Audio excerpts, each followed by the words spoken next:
Okay, is that working? Excellent. So, thank you for that reading, Steve. That was actually a good one to introduce some of the themes I'm going to cover. So, Ecclesiastes, a life observed. When I started preparing this, a lot of the commentators like to say how hard this text was. And the reasons they did that was because it's not got a neat, consistent narrative, nor is it poetic. It has no apparent plot. The setting's a bit obscure, and the character of the teacher is considered to be something of an enigma. And do not get them started on thematic structure. Just don't. It's just not worth it. The other thing is they like to say how depressing it is. So I'm going to take exception to that particular one because I don't think it is. The other thing, I'm not going to talk about who wrote it. Some argue that King Solomon wrote it. To me, it's literature, and what I'm interested in is the authority of the speaker and the understanding that he brings to his topic, and also the way it's dealt with just the teeniest little pinch of salt. So let's begin with plot, narrative, character, setting and theme. These are the standard tools of literary analysis, and this is an overview of the text, so I'm going to use these primarily.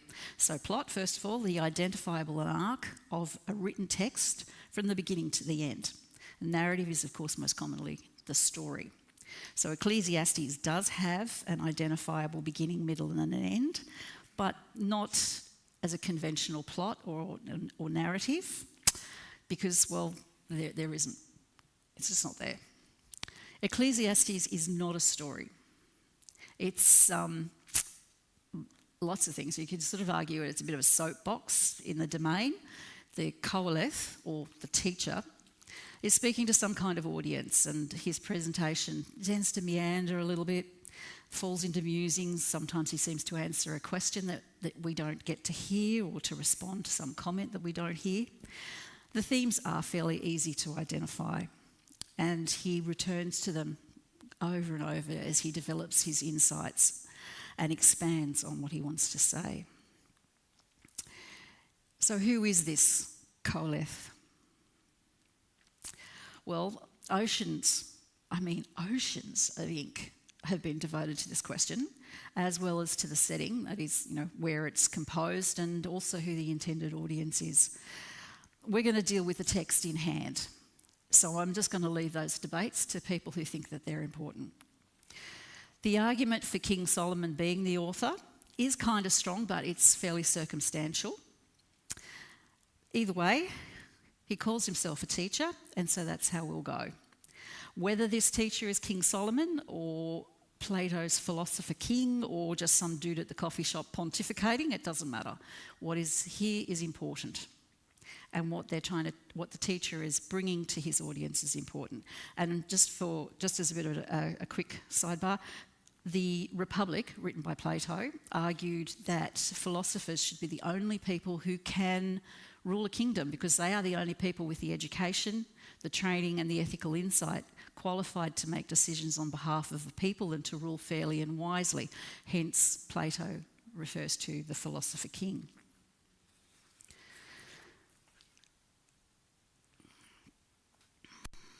So, Ecclesiastes is somebody's commonplace book. It might belong to King Solomon, because he is certainly someone qualified to be the author of this, or to be Plato's philosopher king. We know that he is well-travelled, he is educated, astute, observant, maybe just a touch jaded and cynical, and something of a stoic.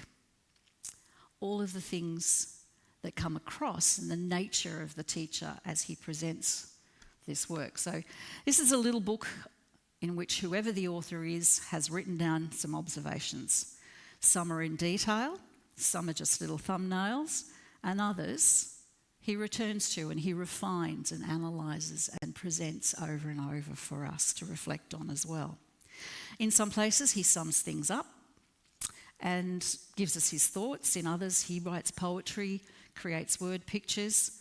So, all in all, Ecclesiastes is a pretty remarkable little book written by a pretty remarkable author. So, the teacher's commonplace book of observations, reflections, and thoughts.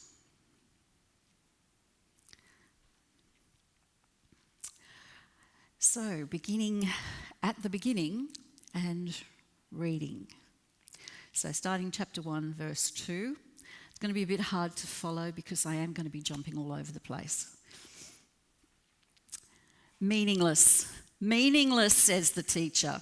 Utterly meaningless. Everything is meaningless. What do people gain from all their labours at which they toil under the sun? Generations come, generations go, but the earth remains forever. You remember what I said about it being hard and a bit depressing? Now's your chance to go and get an aspirin and a cup of tea if you need one. But we're going to press on, verses 5 to 8. The sun rises, the sun sets, and hurries back to where it rises. The wind blows to the south, the wind blows to the north, ever returning to its course. Round and round it goes.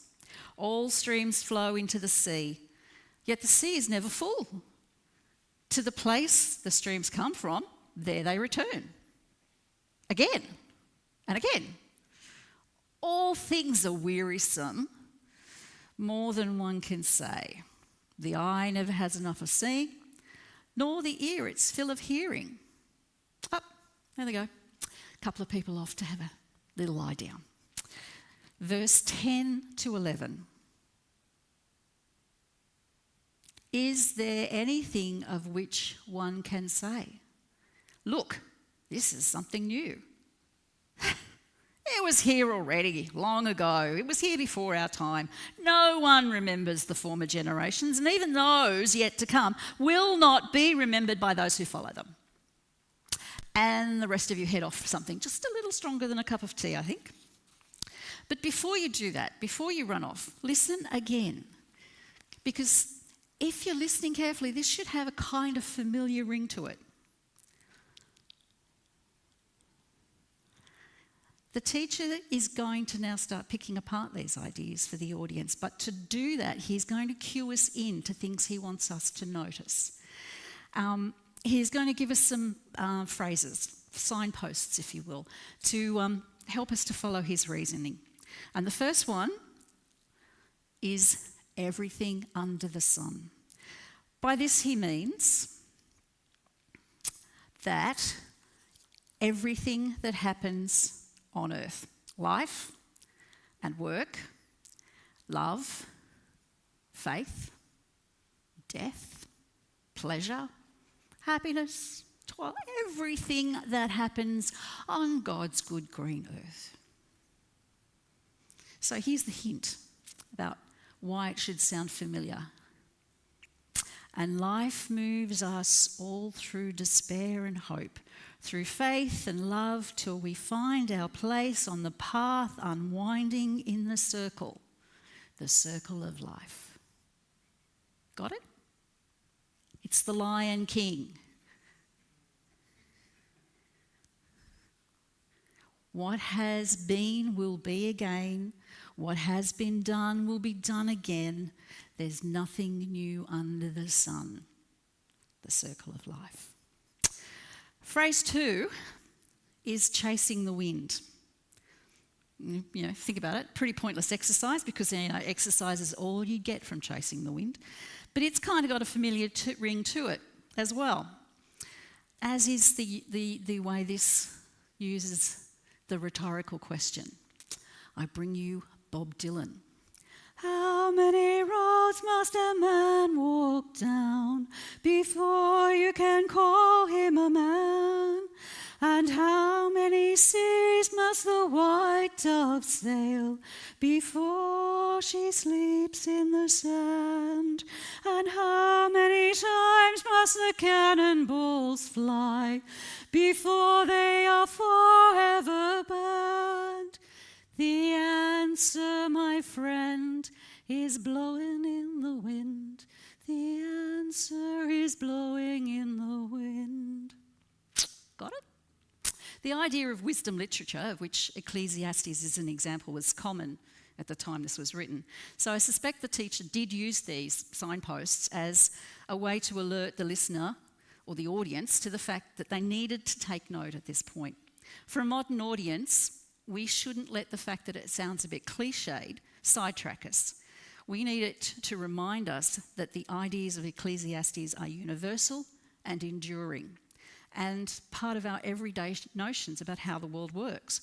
By minimising these themes to an Elton John pop song or a Bob Dylan ballad, it doesn't make them any less important or less true. It might change the way we respond to them, but the teacher wants us to listen to these ideas, to understand, to think on these words. So we need to dismiss the cliche, and in that way, the meaning does become discoverable. The teacher uses each chapter to investigate and to consider something under the sun. So this is a bit of a summary of some of the ideas. Some of it's on the slide, and I'm going to go through chapter by chapter. So chapter 1 introduces his lesson and offers his general thesis. Generations come and go, the sun sets and rises, the wind blows, the sea flows, some things are wearisome. The pursuits and goals of men remain the same. This is the world as it is and ever has been thus. And trying to change it is chasing after the wind. Chapter 2 is where he begins to build his argument and break it down into digestible chunks for the audience. He considers pleasure, toil, and begins his first discussion on wisdom and folly. He says that he's made a study of wisdom. He has built great things. He has great wealth and power, and he's applied his wisdom and has all that he could want, and yet he found that he was not satisfied. At the end of each consideration, the teacher then gives his conclusions, reflecting on what he has said. So verses 24 and 26 here. A person can't do anything better than eat, drink, and be satisfied with their work. I am finally seeing that those things also come from the hand of God. Without his help, who can eat or find pleasure? God gives wisdom, knowledge, and happiness to a person who pleases him. But to a sinner, he gives the task of gathering and storing up wealth. Then the sinner must hand it over to the one who pleases God. That doesn't have any meaning either. It's like chasing the wind, unwinding around that circle, gaining and losing. So chapter 3, you probably know this one. To everything turn, turn, turn, there is a season, turn, turn, turn, and a time to every season under heaven. This is the seasons chapter. And it ends with the suggestion that it's best to enjoy one's work because that is your lot and nobody will see what comes afterwards. Chapter 4 develops this idea further and returns to the notion of toil, but it adds to toil something that comes with toil, that is oppression and friendlessness.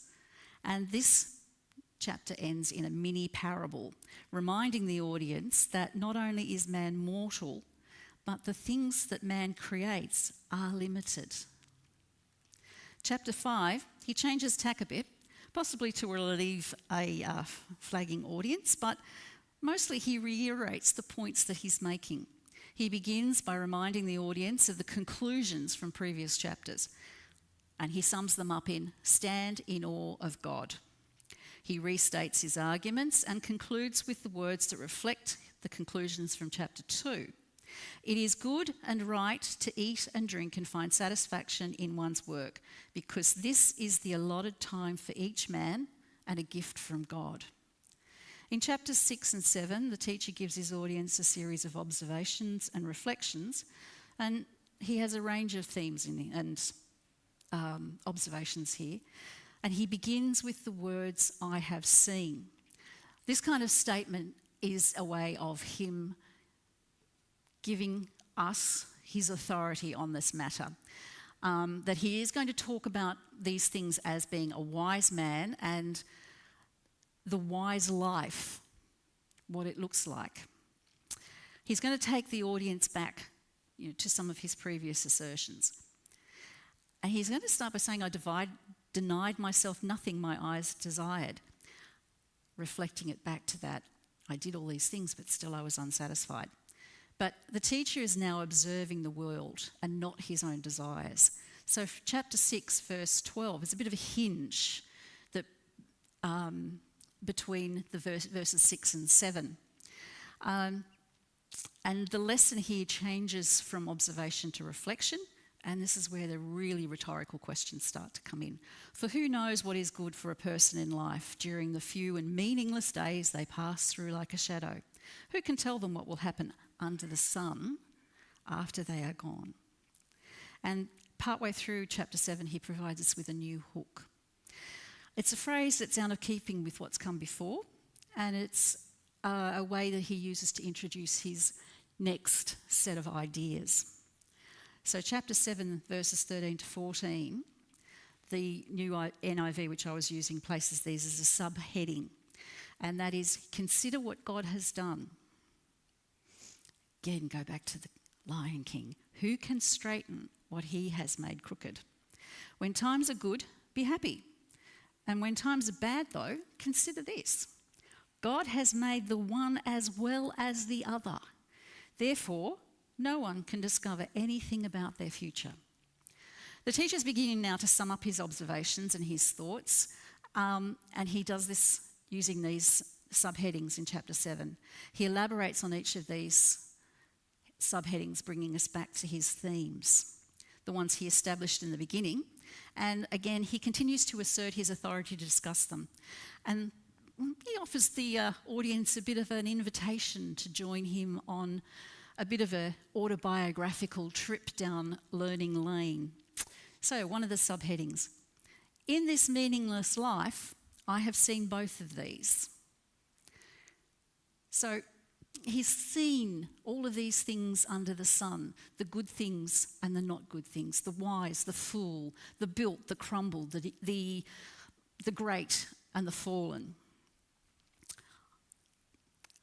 All this I tested by wisdom, and I said.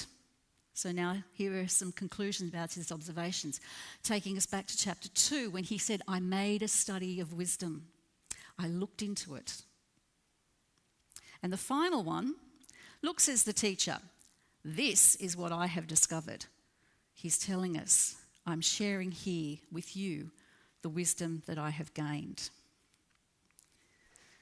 So if you think back to a couple of weeks ago, Steve preached on Proverbs chapter 9.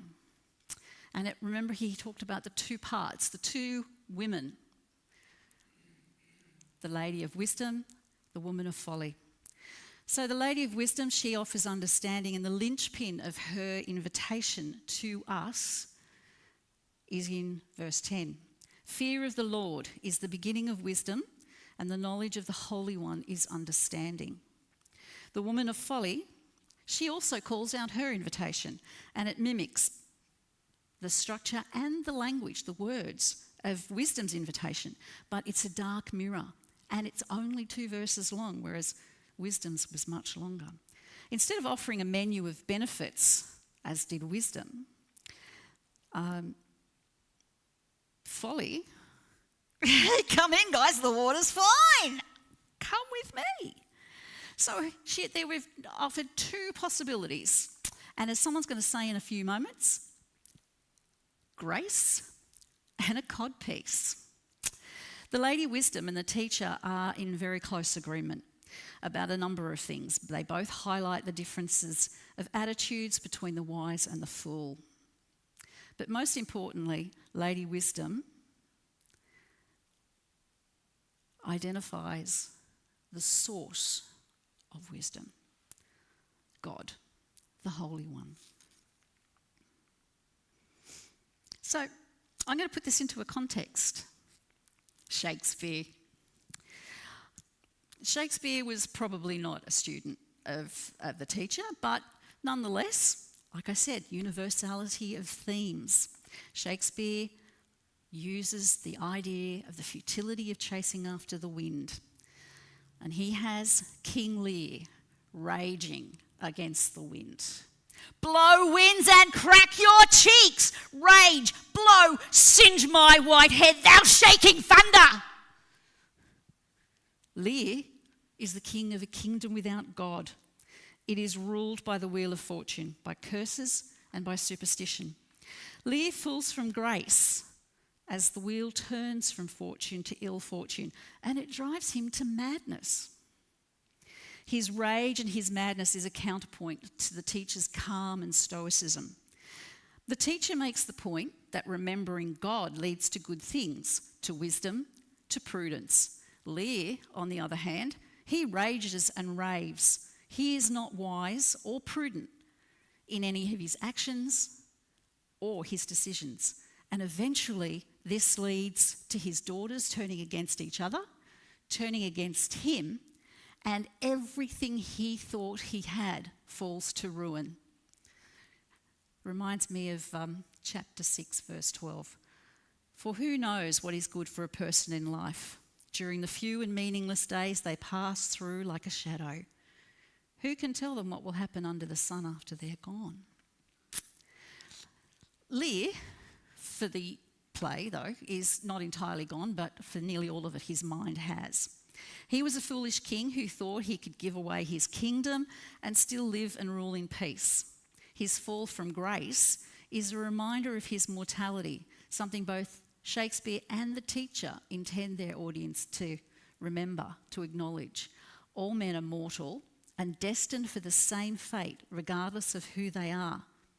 In this way, Lear also illustrates chapter 2, verse 21. For a person may labour with wisdom, knowledge and skill, and then they must leave all they own to another who has not toiled for it. This too is meaningless and a great misfortune.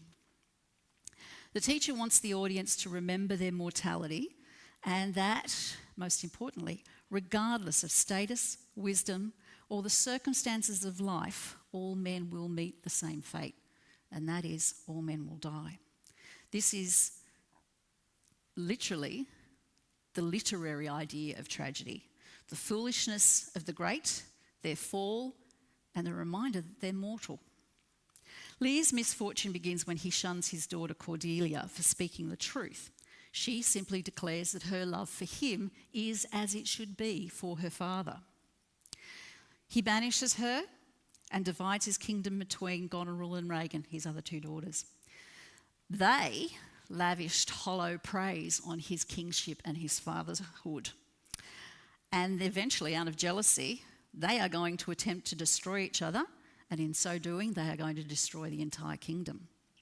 Lear becomes a fool, and he walks in darkness, both literally and metaphorically. And his eyes are not enlightened until he holds his dead daughter, Cordelia, in his arms, and he realises his foolishness and his blindness. He gains this new wisdom in that moment, and for that moment only, because it is his death speech. He dies with Cordelia clutched to his breast. And it truly is one of the most heartrending moments in all of literature. He may once have been a good and wise king, but he became arrogant and became a fool. And is often the case in Shakespeare. You have a character who is called the fool, and the fool is there to provide commentary on character and events. And it's called a dramatic irony. And it often makes the fool the wisest character. And this is a switch. It's used to make the point that regardless of status or power, they're not the same as knowledge and wisdom. So the fool speaks. Marry his grace and a codpiece. That's a wise man and a fool.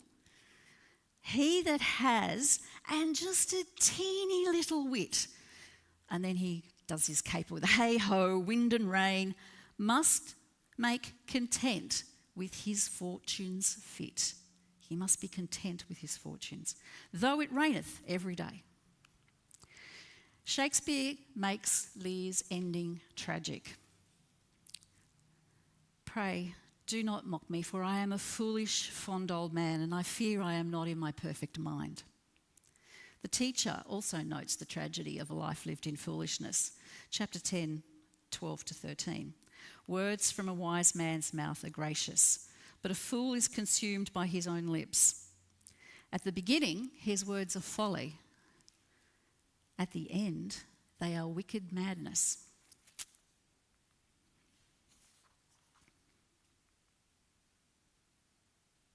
Oops.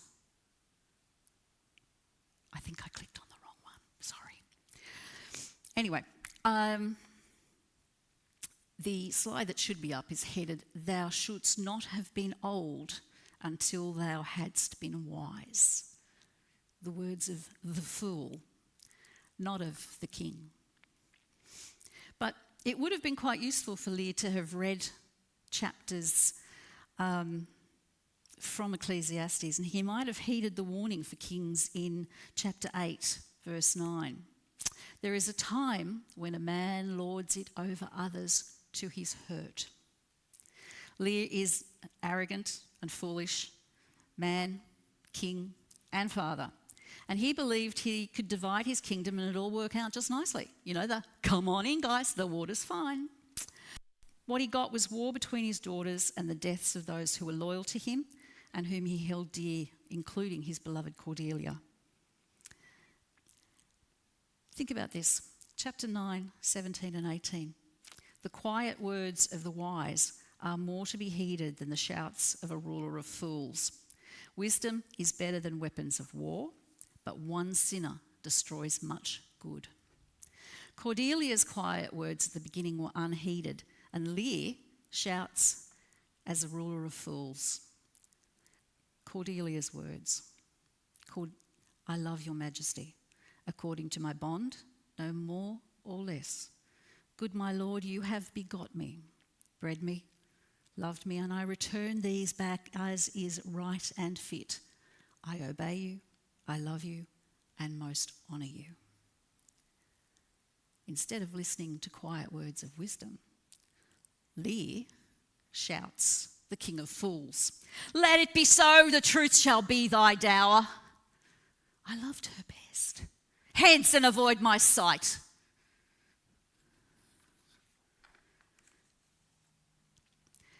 So now we come to the conclusion of the teacher's arguments and Shakespeare's illustration context. The teacher's made his points. There are many things in the world we cannot know, he says in chapter 11, but what we should know is that we should fill our days with work and pleasure, because this is what life is all about. But, there's always the but. But all people, regardless of their good or their status, their wealth, their evil, will die and be judged. Because of this, we should always remember God, and that what we have is because it is his gift to us. The truths that the wise speak should be goads to help us stay on that right path. And it's the teacher's constant reminders and reminiscings and musings about death that holds the structure of Ecclesiastes together. Everything under the sun will die or crumble away. We can no more stop this than we can stop the wind. In chapters 11 and 12, they kind of merge together, and the positioning of chapter 12 is a bit of another hook. It's the word remember. The teacher to this point has been telling the audience what he's seen and learnt under the sun, what it means, and how he has thought upon it. And now he's going to shift his address from "this I know" to "remember, do not forget." You can almost see the finger waggle as you're reading it. "Remember what?" says the audience. "Remember who?" "Remember your Creator now, because you will not be young forever. Remember him before it's too late."